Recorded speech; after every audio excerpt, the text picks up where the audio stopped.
Please be advised that this recorded webinar has been edited from its original format, which may have included a product demo.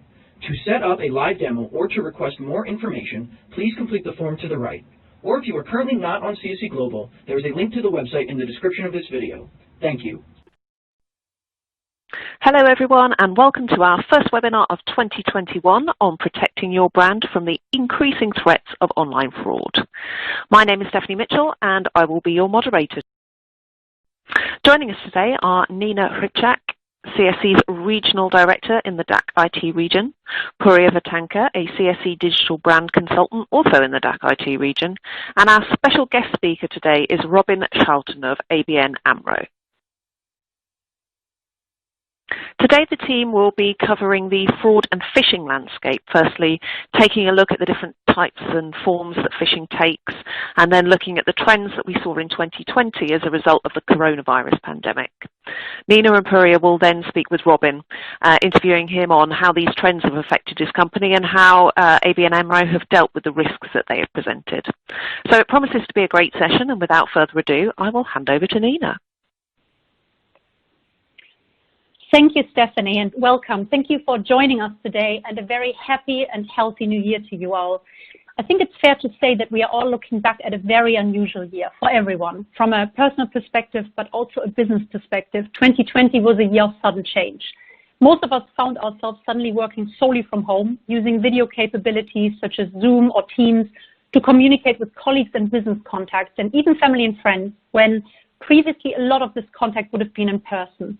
And the scammers didn't sleep either. And this is something that is actually very common, that scammers take advantage of emergencies, those uncertain times like we've just experienced when some of us are simply scared and at their most vulnerable. Scammers look for insecurities and use this to their advantage for their gain and to propagate their scams. And unfortunately, we've seen a further rise in cyber attacks in 2020, including phishing attacks that have been steadily increasing. Non-surprisingly, scammers also use the COVID-19 pandemic for their gain. I mentioned before these moments of insecurity. So there have been, for example, phishing emails created looking like they came from the World Health Organization to inform about new COVID safety measures, something that many of us were constantly looking for, these crucial updates, when the fisher behind this actually just attempted to steal people's data. And we've seen an explosion of such phishing incidents since the start of the COVID-19 pandemic. And one of the vehicles of fraud remains domain registrations. And scammers went to the lengths to register a lot of new domains since we were hit by the pandemic. CSC actually ran analysis around this, and there were over 18,500 coronavirus-related domains that were registered over recent months. So domains that contain words like corona or COVID, plus keywords such as anti, treatment, cure, vaccine, testing, buy, mask, etc. So the likelihood that these domains may be used fraudulently due to those combinations and usage of such keywords is a very high one. Thank you, Nina. This indeed poses a significant risk during these uncertain times. Before we dive into more statistics, let me quickly explain what phishing is. Phishing is a type of cyber attack that utilizes social engineering to confuse potential victims with the goal to trick you into believing the message comes from a trusted party, getting you to disclose your private information, for example, your username and password. This could be an urgent request from your bank, something connected with COVID-19, an urgent message about your family, anything to get you to open this message. These phishing attacks can happen through multiple different channels of communication. It could be an email containing a web link. If you click on the phishing link, you will be taken to a page which often looks like the official page of a bank, for example, and try to get you to enter your private and sensitive personal or company information. These emails are usually sent to a very large number of recipients with the expectation that only a small portion will respond. But even this small portion reacting to those attacks makes it very lucrative for the attackers. And there are other types of phishing too, which can happen over different channels and methods. A good example is spear phishing, same as phishing, but very targeted, aimed towards a specific individual, organization, or business, perhaps by using research information to make it like a really authentic communication. Precisely, and there are other types too. There are also, for example, the BEC attacks. BEC stands for Business Email Compromise. You may also know it as CEO attacks. And this is a type of scam targeting companies who conduct wire transfers in any shape or form, and who, for example, have suppliers abroad. Email addresses of company executives or high-level employees are spoofed in this case or compromised through keyloggers or phishing attacks to initiate fraudulent transfer of funds. And in many cases, the funds we are talking about are significant. Then there's whaling. Whaling is a phishing attack that is specifically aimed at wealthy, powerful, or prominent individuals. There's smishing, which is phishing launched via SMS. I mentioned already that phishing happens across many different channels. It can also happen over the various social media platforms, over paid search advertising, or over messaging platforms such as WhatsApp, a tool that most of us are using on a daily basis, or even dating websites. Or you're sitting somewhere logging onto public Wi-Fi and fraudsters use this as yet another method to steal your data. We just talked about all these different vectors, but how do these attacks actually impact you as a business? So first and foremost, could be reputational damage. Phishing attacks end up in the news, we all read about it, and no one wants their brand and company associated with such stories, as it simply weakens consumer trust in your brand. It can also be a direct cost to your company through losses sustained via phishing, or it results in business disruption caused as a result of just having to respond to the phishing attack. Those are very interesting points. Just imagine the damage or loss of your intellectual property. This could also result in governmental fines. We all have seen the first GDPR fines as a result of malicious or phishing attacks. We also have seen the blacklisting as a result of this. If your company sites get hacked, they probably end up blacklisted, meaning that the search engines will expel these sites from their list. And if your website gets used by phishers to host malicious content, it will likely end up getting blocked or filtered by security products and the major browsers. So customers will be prevented from visiting the site. Imagine the loss of revenue in many occasions just because of this. We mentioned at the beginning that phishing attacks have been further on the rise in 2020. So just to put a little bit more context against this, more than 500,000 malicious phishing sites were detected in the third quarter last year. That's an increase of 55% in comparison to the year before in 2019. And 94% of businesses have reported an increase in phishing activity since the COVID-19 struck. Yes, these are very strong numbers. And interesting to note is also the use of digital certificates in those attacks. So the use of digital certificates on phishing sites has increased to 80% in the third quarter of last year. So most of the phishing sites are now using digital certificates. And 9 out of 10 of those phishing sites using SSL encryption used domain validated, so DV certificates, which, as many of you know, is the weakest form of certificate validation.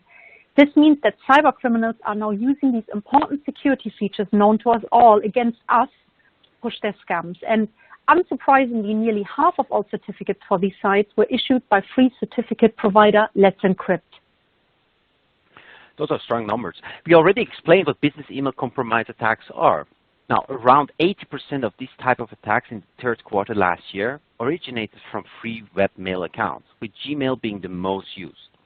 And an average wire transfer loss across 2020 was about $60,000, which is alarming considering the current financial circumstances for many organizations.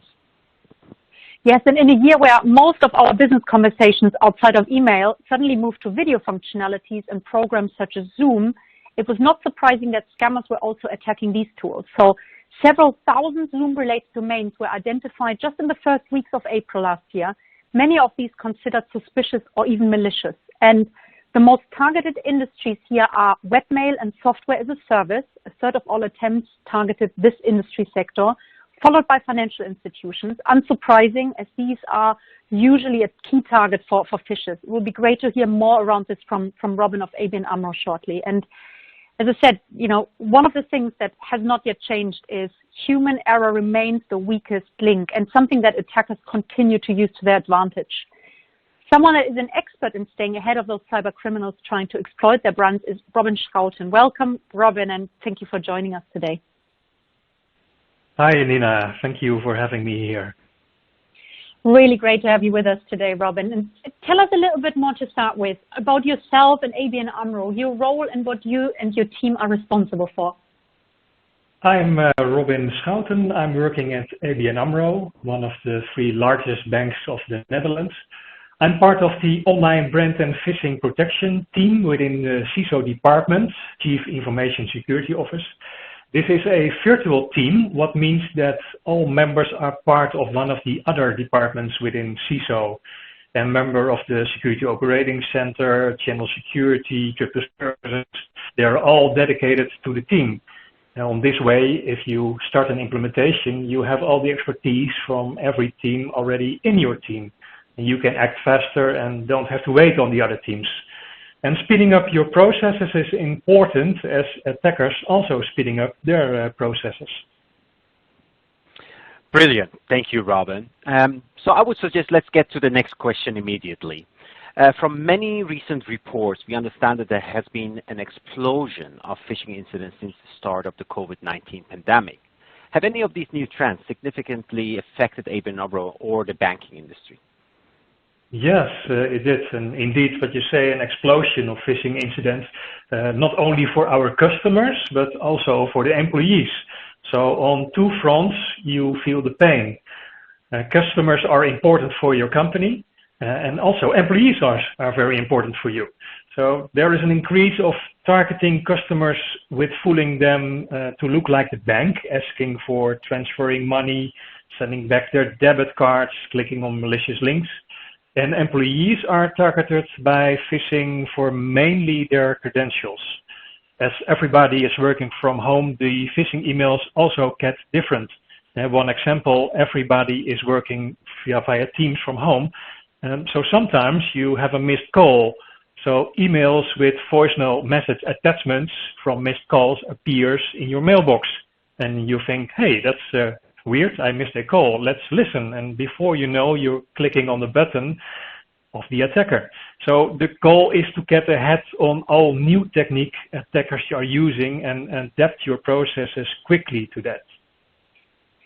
Thank you. And I think it's an important point you just raised, that brands shouldn't just look at it externally, at those external attack vectors, but also internally. So it's about not just educating your customers, but of course also your employees as well.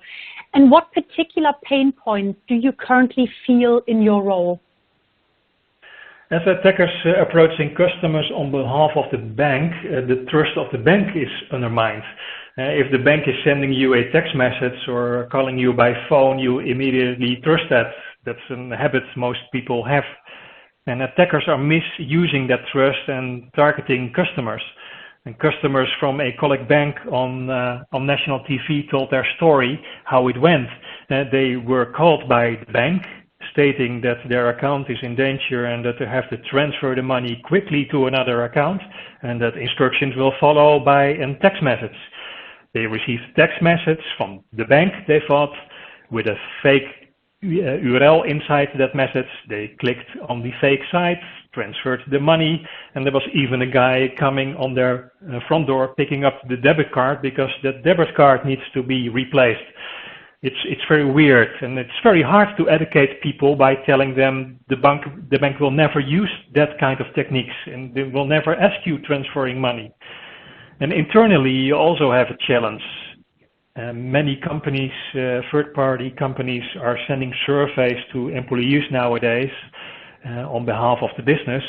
And one time they're asking you a survey, how is your mood, working from home? The other survey is about, do you like your job? The other survey is about your education, trainings.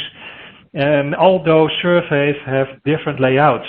So you never know which survey is indeed a real survey and which is possible a phishing website and phishing email.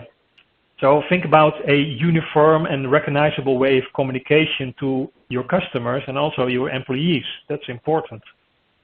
Yeah, to make this process easy for everyone to follow. And I think you come back to this point around education. What do you and the team do to ensure internal staff stay phishing aware? We have an internal security education program that people have to follow. It's mandatory, so that's very nice. We also sending out phishing emails as a test to the customer to see if people are clicking on links, and if they do, they get a feedback on that, so that you can educate them for the future not to click on every link in every email. Yeah, great insight, Robin, which again underlines that banking and insurance are prime targets for phishing attacks and are at the forefront when it comes to phishing protection. What advice would you give to other organizations to stay ahead of phishes? Yeah, in the first place, implement all security what is available for you, no doubt about it. DNSSEC to avoid people being fooled by a man-in-the-middle attack, and CAA records. Nina told about the Let's Encrypt certificates already. And there are third-party companies that are launching websites for the business, for a campaign, for example, and that third-party company says, oh, it's very easy, we can arrange a Let's Encrypt certificate for your website. It's quickly, easy, it's done. But you cannot explain to your customers that all the phishing websites are using Let's Encrypt certificates, and in this case, your own website is also using a Let's Encrypt certificate because it's so easy. You need to work with organizational validated certificate. And with CAA records, you can say, this is my policy, and you cannot use Let's Encrypt. You can protect your email against DMARC, not only outbound, but you can also use the technique inbound to check your emails that are coming in and filter out the phishing mails already. Multilog to prevent your vital domains against the hijacking. And domain admins will be a nice target for the attackers to get hold of credentials. And there is one example of a Netflix lookalike video streaming service in the Netherlands. They sent out emails to warn their customers that emails were sent out on behalf of their domain asking for credentials. And they warned the people, don't click on that link because we never ask you for credentials. That's good, but on the other hand, if you check the domain of that company, they didn't implement DMARC technique at all, so everybody could send phishing emails. So before you start with the security, don't forget to inventorize all the options before you start. Great, and very interesting because you cover DNSSEC, Let's Encrypt, DMARC. So why do you think it's so important to invest in security? You must invest in security. It's not a question if you want to do it or you consider it. You have to because you are serving customers. And what we saw in recent past is that, for example, in the UK, a lookalike website was launched by phishers and attackers, and they also sent emails with their mail records for a co.uk domain. And we said, okay, we have to bring that mail server and the website down as soon as possible and ask CSC to do that for us. So that domain was taken down and the mail servers were taken down. And the next step was claiming that ownership of the domain name so that you prevent misuse in the future, that you have the domain in your own portfolio preventively. And CSC has the procedures for that kind of takeovers, and we made use of it. Thank you, Robin. Great example, and it highlights the importance to have a good fraud protection solution in place. And you're raising many important areas for companies to look into. We know there's a lot to consider to ensure you simply stay ahead of these attackers. If anyone in our audience today does not yet have an established fraud protection strategy in place, Robin, what would you recommend they do as a first step? The first step is to take a look at your portfolio of your domain names. And what domain names do you own? And what domain names do you have to protect? And if you don't know where to start with, you always can take a look at the CSC Security Center in the domain portfolio, because there you see all your domains and the status of your domains, the status for DNSSEC, the status for CAA, for certificates, multilog. So that's a good starting point. Very helpful and hopefully good food for thought for our audience today as well. And lastly, Robin, if you could pick any superpower, which one would you choose? Yeah, that's a simple one for me. Getting the ABN AMRO brand TLD active within the organization. Instead of having all those hundreds of different domain names, communicate with one brand TLD to the outside world. For now, it's for customers sometimes unclear if a certain domain name belongs to ABN AMRO or not. And that's also for me already as a domain owner sometimes hard to determine, is that domain really ABN AMRO domain, or is it a domain name from an attacker or phisher? So if you can educate then the customer that you have your own brand TLD and it always ends on .ABN AMRO, nothing more, yeah, that's a dream for me. So if I have superpowers, I will work on that part. A great superpower indeed. I'm very excited to see how this further develops in the future. And thank you, Robin, for your great insights today. It was really interesting to hear from you as someone who is so close to such important topics. And I hope our audience today found this helpful also. To quickly summarize the points that Robin raised today, ensuring to have awareness training, security processes in place. We mentioned educating your employees and your customers as well. So there's the external part and the internal part, and ensuring to have an efficient fraud solution in place, fraud protection solution. Speak to your CSD contacts about how we can support you. We're always happy to help. Thank you again, Robin. Thanks to our audience for your time. A lot for all of us to think about for 2021. Back over to you, Stephanie. And that's all the time we have today. So thank you to everyone who joined us. And again, a big thank you to Robin for joining us and giving his insights. I hope you enjoyed the webinar, and we hope to see you next time.